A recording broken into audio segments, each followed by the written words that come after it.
The night my marriage ended, I paid $8,000 for the privilege. La Bernardine was glowing with soft light and polished silver, the kind of restaurant where the wine menu has no prices. 25 people sat around the table. I'd spent 3 months arranging. Logan's colleagues, a few gym friends, some strangers whose names I had memorized from seating charts. My husband, radiant in his tailored suit, stood at the head of the table, champagne glass raised.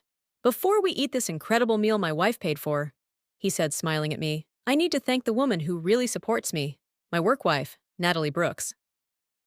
Applause broke out. Natalie, in a red silk dress that shimmered like arrogance, laughed and touched his arm. Then Logan turned back to me, holding a pale blue gift bag. "And for my actual wife," he said, that sharp grin cutting through me, "something special." I reached inside and pulled out a black t-shirt that read, "Divorced and Free." The table erupted. Laughter, cameras, phones flashing. Natalie leaned over and kissed his cheek, leaving a perfect red print. I sat frozen, my face burning, realizing I had paid for my own humiliation. I excused myself quietly, but instead of going to the restroom, I walked to the hostess stand. "The Harrison bill," I said. "I'll take care of it now. $8,347. I signed the receipt, asked them to hold it 5 minutes before delivering it, and walked out into the cold Boston air. My phone started ringing before I reached the corner. By the time I found my car, there were 87 missed calls. That morning, I'd woken at 5, as I always did, to make Logan's protein smoothie. Imported powder, $60 a tub. MCT oil, $28 a bottle. He insisted it optimized his brain. Meanwhile, I'd been living on stale crackers from my desk drawer, my credit card declining on a $6 salad at lunch. He earned 6 figures, but he saved it all for our future. The reality was simpler. I paid for everything while he hoarded security. The rent, the groceries, his car insurance, even his mother's birthday dinners. My grandmother's sapphire ring, gone to a pawn shop to cover a bill he forgot. Still, I planned his birthday party. He said it would impress his firm's partners. I wanted desperately to make him proud of me again. Instead, I got a t-shirt and public mockery. I drove straight to my sister Emma's house. She opened the door before I could knock.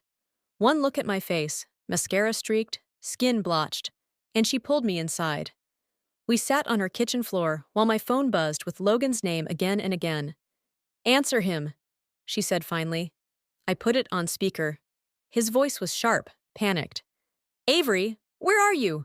Everyone's leaving. The staff is confused. You need to come back and fix this." "Fix what, Logan?" I asked. "It was a joke. Everyone's uncomfortable. Just come back and we'll discuss this like adults." Emma took the phone. "She's done talking to you tonight," she said, and hung up. By morning, Marcus, Emma's fiancé, had spread my financial life across their dining table. Credit card statements, bank accounts, loan records, color-coded with highlighters, Logan's car payments, his gym membership, his clothing bills, all in yellow and pink, my income dwindling in the red. Marcus pointed to one column. "While you were paying all this, he was saving everything, $140,000 in his personal account." I stared at the numbers like they were another language. "So I funded his savings?" "You built while he withdrew," Marcus said. "You need a lawyer." Enter Victoria Lawson, silver-haired, calm, terrifyingly efficient. She called it what it was: financial abuse. "He used your labor to bankroll his independence," she said. "We'll fix that." For the first time in years, I felt like someone was on my side. Over the next few days, the messages from Logan's circle poured in. His mother called me ungrateful. His brother said I'd embarrassed the family. Even Natalie texted, "A real wife would have laughed." But karma, it turned out, had a schedule.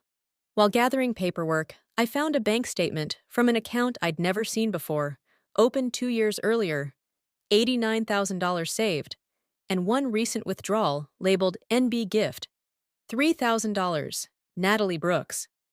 When I showed Victoria, her eyes gleamed. Hidden assets and a transfer to his subordinate? That's not just betrayal, it's evidence. She arranged for a process server to deliver the divorce papers. Friday morning, during his firm's partner meeting, an elderly woman in a cardigan walked in, handed him the envelope, and said clearly, "Divorce papers for Mr. Harrison." Dorothy, our process server, later told me he went white, then red. Natalie was there too. "You could have heard a pin drop," she said. "Best delivery I've made all month." That night, I couldn't sleep. At 3 a.m., I opened my laptop and began to write. "The Real Cost of Love," I titled the post. I wrote about paying for his life, about declined cards and sold heirlooms, about the dinner that broke me.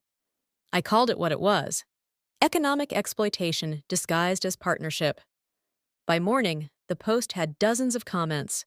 By noon, hundreds. Women shared their own stories: maxed out cards, hidden accounts, husbands who called control support. I wasn't alone. None of us were. A week later, Logan came to Emma's house with a grocery store bouquet. He looked smaller, deflated. "I never meant to hurt you," he said. "It was just a joke." "You wired $3,000 to Natalie," I said. "Was that a joke too?" His mouth opened and closed. "You went through my private documents. Our marriage isn't private when it's built on my debt."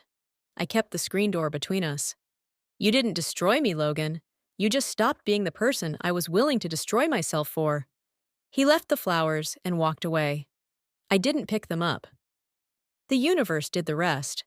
Someone sent my blog post to his company's HR department. By the end of the week, he was suspended pending investigation. Natalie was quietly transferred to Delaware. Victoria called with news. "They're offering settlement, half his hidden savings, 2 years of support, and he assumes all debt." I stared at the papers before signing. "That t-shirt," I said softly, "cost him everything." 3 months later, I wore the same emerald dress, cleaned, pressed, no longer tight with shame, to our final mediation. Logan sat across the table, thinner, tired. His lawyer handled the talking. He signed the agreement without meeting my eyes. When it was done, Victoria poured champagne. "You're free," she said. Free? The word tasted new. My apartment was small, quiet, mine. The wobbly kitchen table I'd once been ashamed of now held flowers I bought myself every Friday. On the wall hung the framed t-shirt, "Divorced and Free," with a brass plaque beneath it, the gift that gave me back my life. The blog had become a movement. Women from everywhere sent messages. "You gave me words for what I lived through." A publisher offered a book deal. The Cost of Leaving, a financial survivor's guide. My mother called after reading it. We hadn't spoken in months. "I saw myself in your story," she said. She told me how she'd worked 2 jobs to fund my father's law school, how she'd given up her art scholarship because he said marriage mattered more. "Don't wait for permission to live, Avery," she said. I waited 30 years. Months passed. The book launched. I spoke at a small bookstore in Cambridge. 200 women showed up, divorcees, students, mothers, daughters. When I read the chapter about the birthday dinner, no one laughed. Some cried. One woman said, "I wish I'd left sooner." Another whispered, "Because of you, I did." That night, I realized revenge wasn't about seeing Logan lose. It was about seeing myself win. A year after the dinner, I sat at that same wobbly table, now sturdy with a folded newspaper under one leg, sipping coffee. I didn't have to justify buying. My bank account showed balance. Not wealth, but enough. Enough to choose. Enough to breathe. I wrote in my journal, "1 year ago I paid $8,000 for a dinner that ended my marriage." It wasn't a loss, it was tuition, the price of freedom. The check had cleared. $8,000, 87 missed calls, 1 t-shirt, 0 regrets.